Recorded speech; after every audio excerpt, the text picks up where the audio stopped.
Hello，大家好。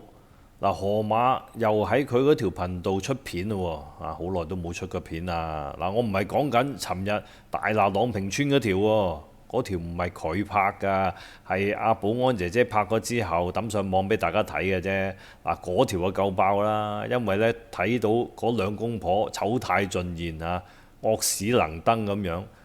又喺度呢破口大罵，又話人哋犯法啊，又話人哋玩嘢啊咁，話人哋保安姐姐都係做翻佢應該要做嘅嘢啫嘛，按本子辦事。你嚟探親就要登記㗎啦，兼且嗰條老嘢又古古惑惑，一嚟到嘅時候最初又話係做裝修嘅，之後呢俾人踢爆咗呢，又話探契仔，之後又改口又話探女，改嚟改去。咁人哋要你登記詳細資料都係好正常啫，點知你會唔會上去爆格㗎？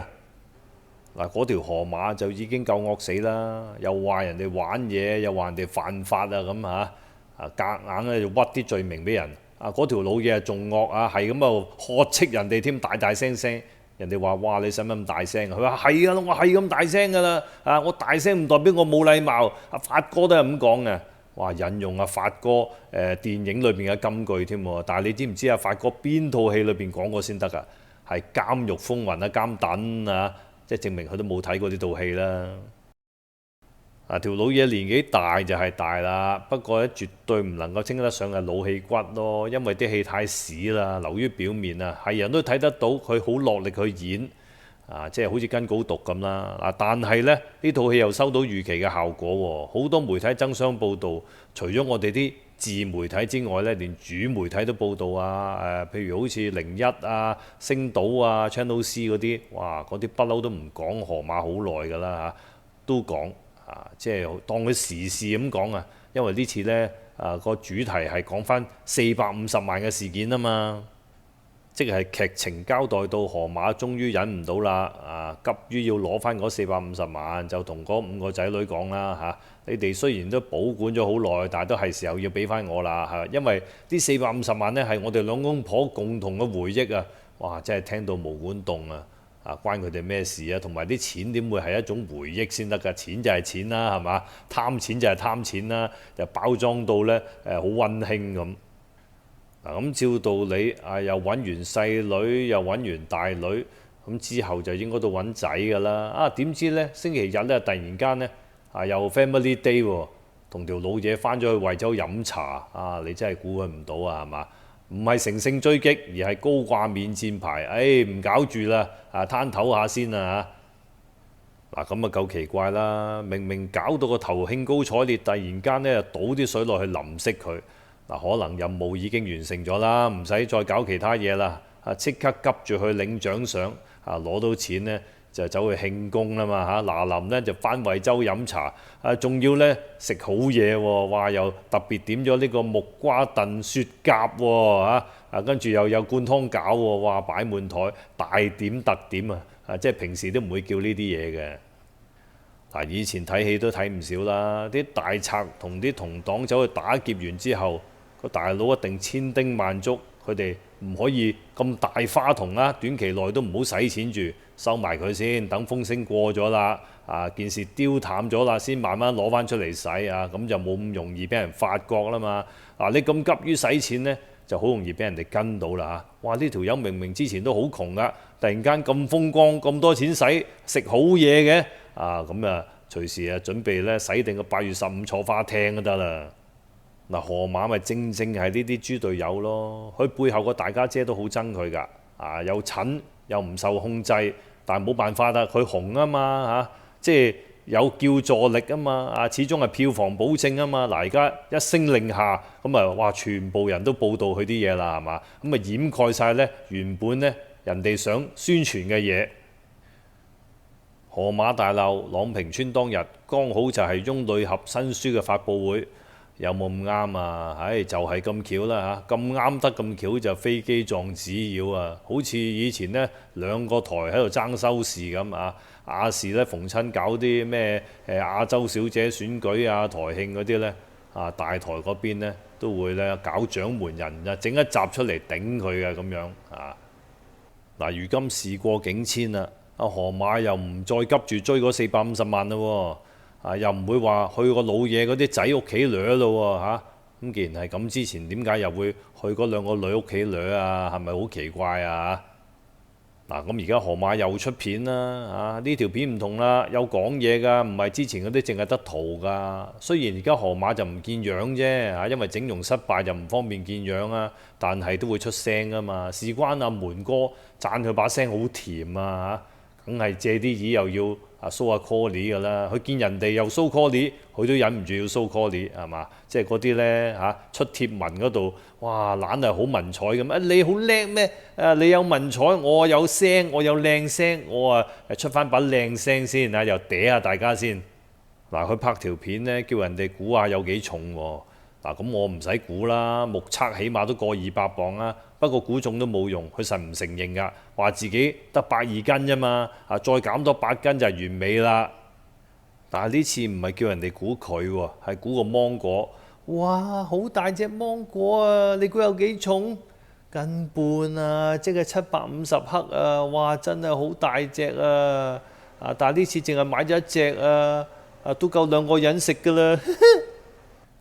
嗱，咁就一條片啦。你話幾廢？都冇內容嘅，但係都要出喎，因為佢想借啲耳曬下自己把聲俾人聽啊嘛。咁求其立起個芒果講下啲廢話咯。事關到河馬鬥心好強啊嘛，死唔認輸啊嘛。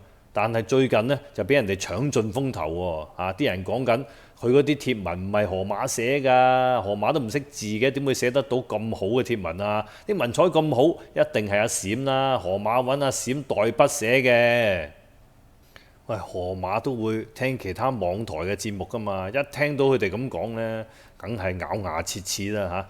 哇，已經個心好憎阿閃啊！搶咗我個門哥而家呢，仲要攞埋我風頭，攞埋我啲流量，唔得，我一定要大反擊。我呢就要俾把中年好聲音你聽下啊！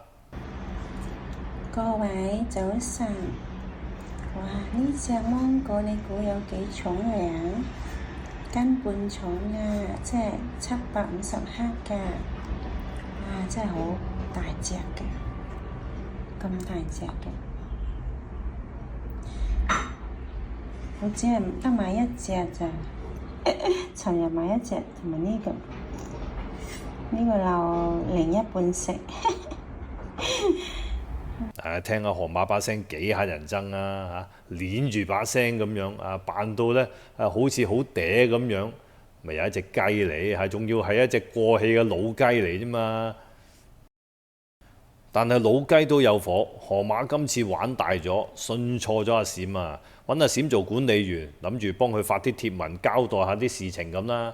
但係阿閃呢就唔盡責啦顧住自己 show off，諗住鬥靚篇文章佢啦，因為佢又高學歷又做翻譯啊嘛。但係佢又忘記咗，佢而家係代替緊河馬發貼文噶嘛。河馬咩料先得㗎係嘛？詞不達意㗎嘛，咩咁㗎嘛。喂，你鬥到咁靚，個個一睇就知唔係阿河馬嘅手筆嚟啦。河馬俾人哋取笑都事少啊！而家連條第3頻道都俾人哋騎劫埋。阿閃中意出咩就出咩㗎啦，係咁狂發貼文唔使問河馬㗎喎，好似呢霸咗阿河馬張床，同阿門喺度搞嘢咁。咁河馬看在眼裏呢，梗係好激動啦，係嘛？哇！你霸咗我個地方，仲要同我門哥度搞嘢係嘛？咁佢好憎阿閃㗎啦，而家自從阿閃出現咗之後呢，啲流量又冇晒門哥又冇埋咁算點先？正所謂屎坑三姑易請難送，邊個叫河馬招惹埋阿閃呢啲人翻嚟先得㗎？一定係好難甩㗎啦。不過可能佢係為咗要討好阿門，諗住揾阿門做管理員點知阿門呢又揾埋阿閃喎你都預咗㗎啦，實係咁㗎啦，係嘛？咁唯有就唔出聲啦，暗啞底啦。點知阿閃又太扯呢，不停要出嘢啊嘛，係咁掠住阿門話：阿門哥，不如呢，我哋今晚又出嘢啦，好唔好啊？咁阿門話又出尋晚先出完啫喎，雖然我精壯啫，都唔好出得咁密係嘛？尋晚先出完嗰個致黑粉們的一封信，今晚又出咩啊？今晚又出呢一個致網絡暴力者的一封信咯。我仲諗住聽日就出自網絡暴力的黑粉們一封信啊！嗱，阿閃咁扯之後會唔會玩爛咗河馬條第三頻道呢？還是係食埋阿河馬條第三頻道呢？當正係自己嘅，連個名都改埋啊，唔叫何太日記啦，叫門太日記咁仲應景嚇。跟住食下，仲食埋河馬條第四頻道係嘛？又改埋名唔叫做呢個圈圈玲玲生活記錄啦，叫做門門閃閃生活記錄。哇！咁真係激死河馬啦係嘛？估唔到最終收河馬皮嗰個原來係阿閃。哎呀，真係天理循環，報應不爽咯啊！好啦，咁今日呢條片呢又到此為止，下次再見，拜拜。